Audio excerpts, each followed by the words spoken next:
7 to 9, then this is stage 5 or step 5 of the work that we're setting over this week on proportion. Now, I've got my normal 4-part starter, so if you'd like to settle down, get your planners out and your conduct cards and have a go at this. I'll pop it on the screen right about now, and then you can pause the screen and have a go.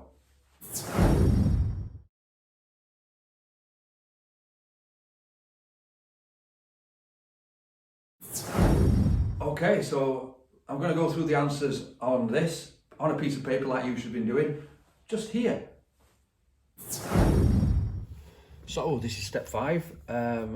This is the starter bit, and it says for last lesson, if A equals 18 and B equals 4, what is A plus B?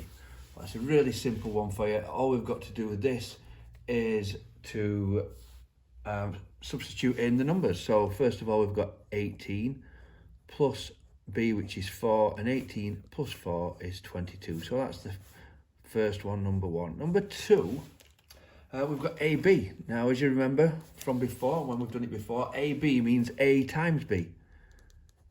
Algebra, we don't put the times in because it looks a bit like an X, so we don't use that. And A times B, which we know 18 is, so A is 18, times by B, which is, oops, I'm writing it down wrong, which is 4.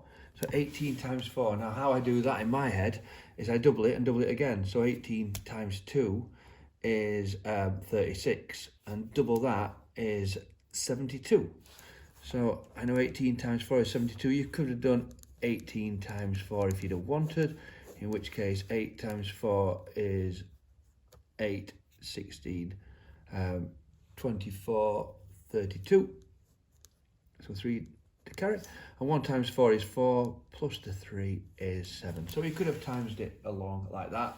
The next one, number 3, move that up a little bit. Number 3 is A over B.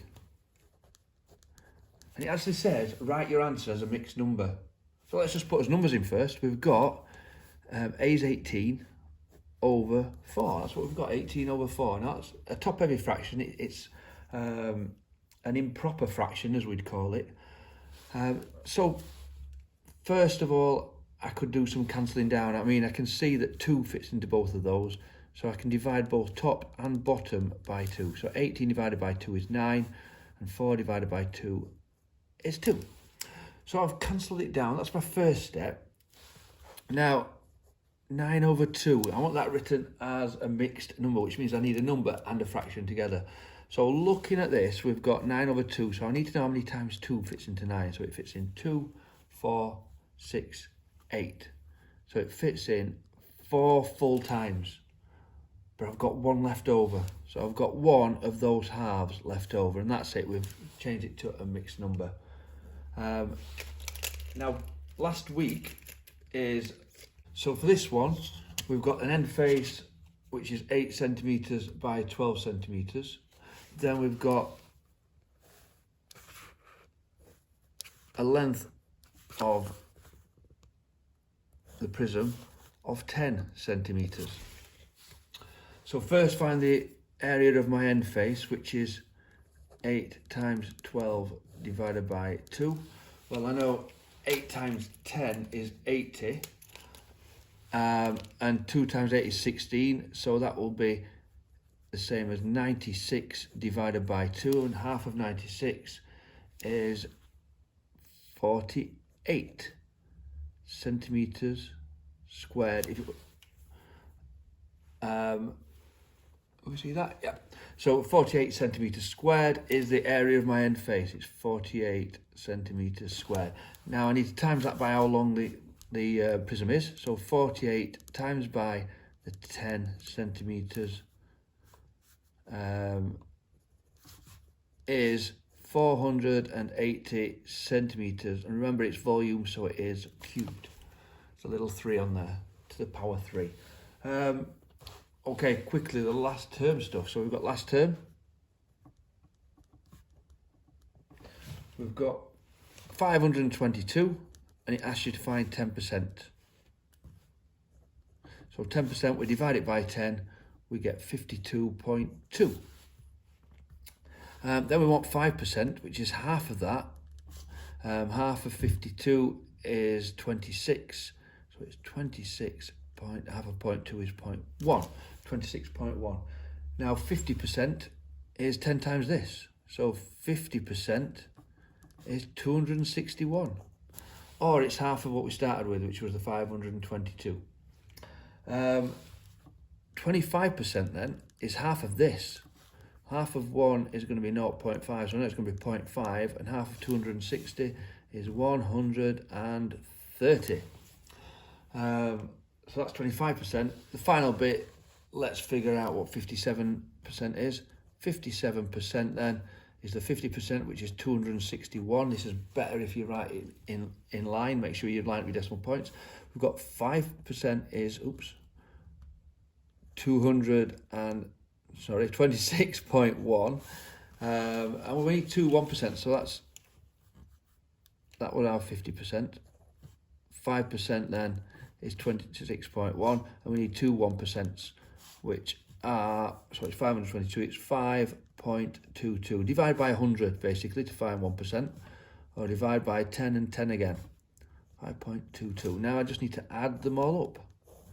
So I get nothing, add 2, which is 4 in that column. I've got 1, add 2, which is 5 in that one. My decimal point in line with the decimal points.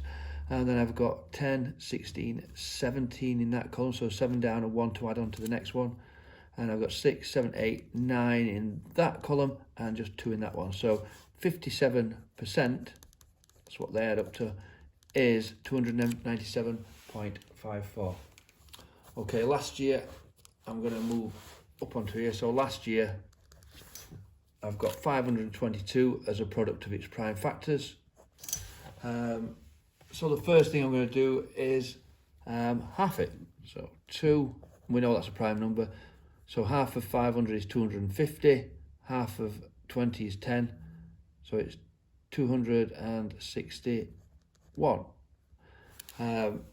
Looking at that, 7, 8, 9, I can see it divides by 3 because 2 add 6 is 8, add 1 is 9. It will actually divide by 3 on there. So if I divide it by 3, that'll be my next one. So 261 divided by 3, well, 3's into 26 goes 3, 6, 9, 12, 15, 18, 21, 24. So it goes in 8 times, 24. 3 8s are 24 with 2 left over. And then I want 3's into 21 goes in 7, so it's 87. Now, looking at that again, 8 add 7 is 15, so I can tell I can divide that by 3 again. So 87 divided by 3, 3's into 8 goes in twice with 2 left over, and 2's into 27 goes 9, so 29. Now 29 is a prime number, so we'd have to stop there. Let's have a look. Okay, so writing it down, 2 times 3 times 3 times 29, or as we'd like to write it better, 2 times 3 squared, which is the 3 times 3 times 29, and we've got our final answer.